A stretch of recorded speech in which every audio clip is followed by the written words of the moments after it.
Arguably, the clearest and most concise description of our greatest goal was inscribed at the Temple of Apollo in Delphi.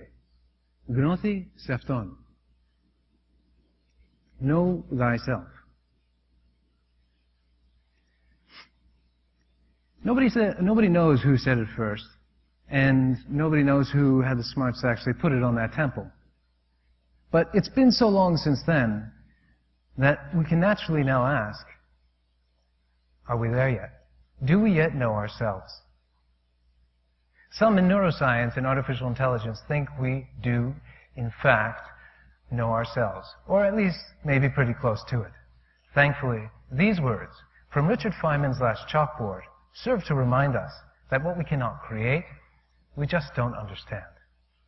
Today, I'd like to talk to you about an oft-ignored prerequisite toward building artificial minds, and that is emotive speech synthesis. But first, let's say we did craft an artificial mind. How would we know? Alan Turing came up with a simple test for us to apply. We say, take a human and see if he guesses about as often as not that a computer is just like a person. This test has enamored many in AI.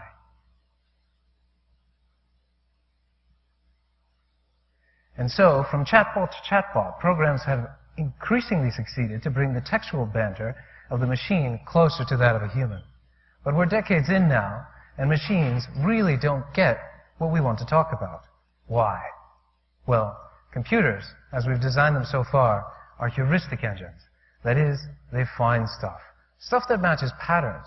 And for a long time, we've thought if we can give them good enough strategies and awesome enough power, then we'll be able to understand our world. But it doesn't work out, because the strategies are never general enough, and the patterns are never comprehensive enough. In other words, you can ask a machine for the shortest route to a hospital, and it'll find it for you. But when even the shortest path is too long, it won't do what Desrat Maji did, who after losing his wife to complication, spent the next 22 years, like a machine, but more notably, as a human, digging a path through the mountain that had stood in their way. You see, while heuristics may be and yield instructions, they never achieve the depth of the inspiring imperative we call understanding. Let's stop to think about that. Understanding as imperative. Not surprisingly, early childhood development research shows that when we first start using language, we do so not to describe, but simply to affect. So when we say ma, we try to keep ma around. And from this, all the other subtleties of language bloom as seemingly offensive and defensive extensions to persuasion. Thought about another way, speech at its core is mind control. So making computers good at it should be easy, right? I mean, we execute programs as commands, so all we need to do is extend their language to include our own words. But that's not the case, fundamentally because the origin of language is not in words, but in articulation. In fact, our perception of sound is so slanted towards the physics of articulation that what we see can actually distort what we hear. Take, for example, the classic McGurk effect. Here, when played the same sound over and over again, we hear ba, ba, ba. But when asked again to listen to that same sound while watching a mouth that articulates da, we instead hear da, da, da. This overriding of sound by perceived articulation hints at a common evolutionary basis for language that explains why non-vocalized, yet still physically articulated languages, like American Sign Language, are expressive as any other first language. This property is known as multimodality. And problematically, sometimes it leads us to think that writing is an equivalent form of language. But that's not the case. Because when we speak, it's not just the words that come out, it's their feeling. That's not to say that writing can't imply feeling, but insofar as writing is just shorthand for the articulated, feeling must be left as an exercise for the reader. all of a sudden, the traditional natural language processing pipeline that we've used so extensively becomes an obviously lossy conversion. In fact, had we simply required that the Turing test be administered over the phone, then traditional AI's word-centric approach would have soon come off as nothing more than a fool's errand. But there's more.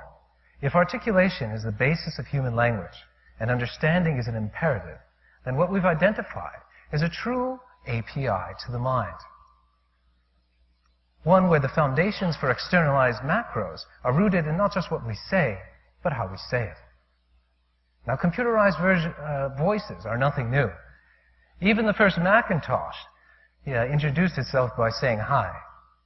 But a push toward AI that doesn't just use, but instead incorporates the emotive range of articulation is. Now imagine a future where the work of synthetic voice directors and AI developers feeds back one into the other, unlocking a growing set of these macros, where synthetic voice profiles are given personality and timbre, where games don't repeat the same lines over and over again, where calls to customer service leave you scratching your head asking, was that a robot? And much more if I had the time to tell you. But for now, remember that we are all storytellers, eager, as the poet Homer said, to live in the ears of the future as song. And so, on our path to craft artificial minds, one thing we must remember is that this path is both destined and determined for us to take. And we should not forget that there's an interface right below our brains that gives us yet plenty to build at the bottom.